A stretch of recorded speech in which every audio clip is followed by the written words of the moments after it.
Some more insight on all of this is Jamil Jaffer. He's the founder and executive director of the National Security Institute at the Antonin Scalia Law School at George Mason University. Thank you, Jamil, for being back. Now, according to the Justice Department's filing, in messages Teixeira bragged about the scope of information that he had access to. He told his friends that, quote, all of the stuff I've told you guys I'm not supposed to. So he knew what he was doing was wrong. What I don't understand is why someone would risk going to prison leaking classified documents just to show off to their friends online.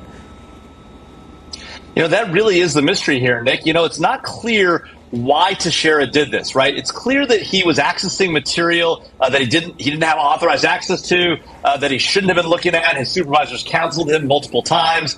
They kept an eye on him. And he kept going online, taking this material, distributing it to this group of folks that he knew included foreign nationals. And as you point out, Nick, he bragged about it. He said, I know this isn't public information. At one point when asked, he said, this is TSSCI, meaning top secret, sensitive compartmented information, meaning you need an above a top secret security clearance to access it.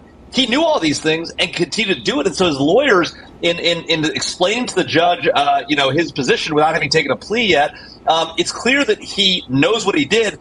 They simply say he didn't expect it to be passed on beyond Discord. But leaking them to Discord alone is probably enough to convict him and send him to jail for a long time, Nick.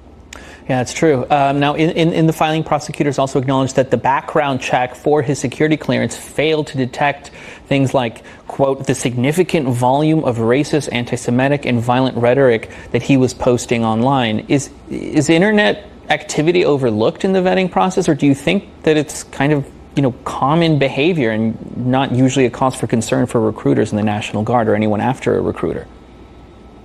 Well, you would think that by this point in sort of, hiring of any kind by the government or by private employers, that you'd vet people by looking at their public information, their profiles online and the like, because you want to avoid hiring someone and in particular giving a security clearance to someone who may have engaged in violent behavior or may have these problematic tendencies, which might make him a security risk. Now, again, look, being violent, even being racist, doesn't make you a security risk. It makes you a bad hire for the government. It makes it problematic, right? But the question is, all these things taken together, if they had known it, would they have given a security clearance? And the answer is almost certainly not. And those are all the reasons why Jack Teixeira should never had a security clearance. It's why when he did what he did, he should have been caught. And unfortunately, the government wasn't on top of it, not at the outset, not in vetting him, and not ultimately in following up on his vetting while he was in office. And those images, right, that is Mr. Teixeira's bedroom.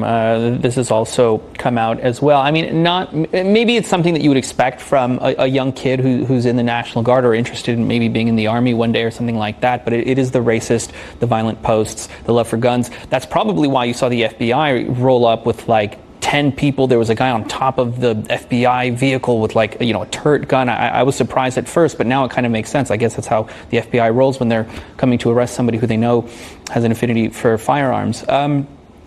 Is this a generational thing? Is my question. You know that, my generation, the generation below us, Gen Z, they can't really do much without posting it online.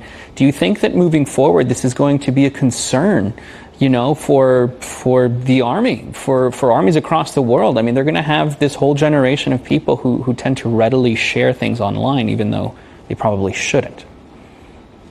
Well, look, Nick, I mean, folks who are in the government who have these kind of clearances, they know it's not about sharing online. You can post whatever you want about yourself and about your family and about your personal exploits. This is about access to classified information. And there are plenty of Gen Xers and Gen Zers in the government today who haven't leaked classified information, who haven't done it for improper reasons, like giving it to a foreign government, or reasons like Jack Teixeira did it, which are also improper, which is to, make a name for himself amongst his friends. At the end of the day, the problem with Jack Teixeira isn't his love of guns. It isn't his racism. It's the way he behaved with classified information. And some of the tip-offs should have been, look, when you're the kind of person who's saying, I want to go kill people, or I'm going to use my gun to kill people because I have these tendencies, those things may go together, right? It's nothing about one thing in particular. It's the combination of things that should have alerted, along with these 3 reports where he was taking notes on classified information, trying to take them out of the building, ostensibly by putting it in his pocket and the like, that should have tipped his supervisors off, and apparently did at least at some level, and that should have warned them, look, this person is a security risk, shouldn't have access to classified information, and certainly should be looked at once again and have more serious monitoring. None of that happened, and that's part of what the failure in the system is, and part of the challenge now is How do you hold Jack Teixeira accountable? And how do you ensure other people understand that they will be held accountable if these things continue to happen? Of course, and of course, there's the question of the damage control that had to follow a lot of this information that was leaked, a lot of it being very sensitive. That's why it was classified in the first place. Mr. Jaffer, thank you, as always, for coming on the show. We appreciate it. Thanks for having me, Nick.